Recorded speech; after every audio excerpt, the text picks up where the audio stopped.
Hey guys, murakaza neza kuri tutorial yacu ya kabiri kuri Python. Umunsi ugiye kuba turi kwiga kuri variables and data types. Watazi variables ni ikintu bakoresha kugira ngo bastoring information that can later be used in our program. Rero variables ni ingenzi cyane. Variables ifite three parts. Harimo name, type and value. Ibi turaza kubigarukaho. Data types turaza kwibandaho harimo string, integer na float. String ukumva ko nyine ni amagambo. Integer ni imibare. Float ni ibintu byose bifite decimals, ubwo harimo point, harimo point floating number, ubwo harimo 0.1, 0.3, 0.5, 0.6, ibintu nk'ibyo ngibyo. Ibi munsi ni byo turi kugarukaho, turi kubyigaho kugira ngo tuzabikoresha mu project yacu. Nkuko twavuze yuko variable ari ikintu kibika information dukeneye kugira ngo tuze kuzikoresha nyuma yacu muri program. Ubwo tuvuge ngo variable yanjye nshaka kuyita Chris.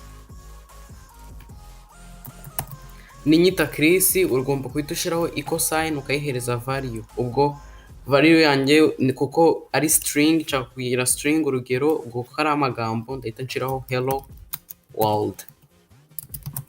Ubwo iyi niyo variable yanjye. Variable zacu rero ibigizwe n'ibice bitatu. Ibice bitatu ni value,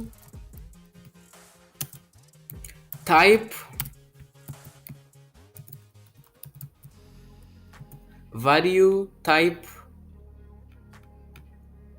na name. Ubwo name yacu hano ingana, name ni Chris. Type ni string nyine kuko ni amagambo string. Value yacu ni hello world. Impamvu muri kubona ibintu bitarajya muri code yacu izi ni comment. Izi comment nazo tuzabiganiraho nyuma muri program. Okay. Value igira ibice bitatu ari byo value, type na name. Ubwo value yacu ni hello world, type ni string, name ni Chris. Tuvuge ngo ushaka guprintinga iyi variable. Wandika print kahita ushiraho Chris, print Chris. Ntabwo wiri gushiraho utugurizo n'utugarizo wapi. Tushiraho print Chris utashizeho ibintu na bimwe kuko nyine warangiza kubikizeraho. Iyo ushizeho print nyine iyi assignment yanjye ariyo Chris, utubona ko printinga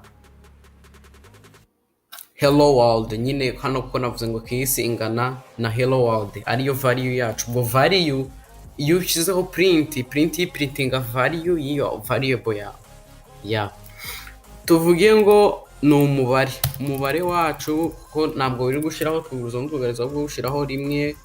Umubare ushaka ubwo ngiye nshaka printinga 1 2 3. iyo printinze nabyo irabiprintinga.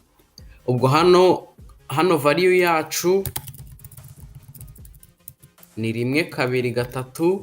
Type ni integer kuko ni imibare. Name ni Chris.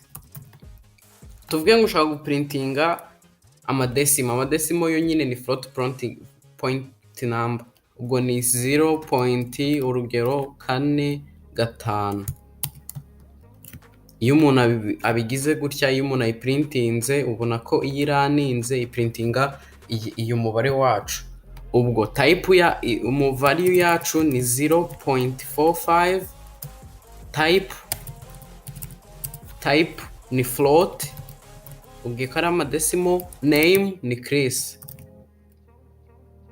Tuvuge ngo baguhaye nk'ikintu ariko ntabwo uzi type yacyo.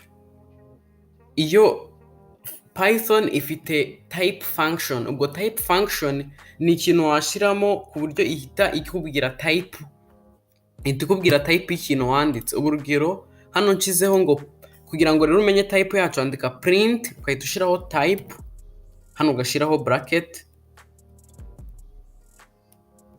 Ubwo warangiza ukahita wandika print type Chris. Ubwo waraninga ukahita ubona ko printinga class float. Ubwo type yacu ni float ko nabivuze. 0.45 0.45 ubwo class yacu ni float. Tuvuge ngo dushizeho umubare wacu ubwo ni 1 2 3. Iyo umuntu araninze bita biba class integer, nyine nuzi kubwira type yayo. Value ni 1 2 na 3.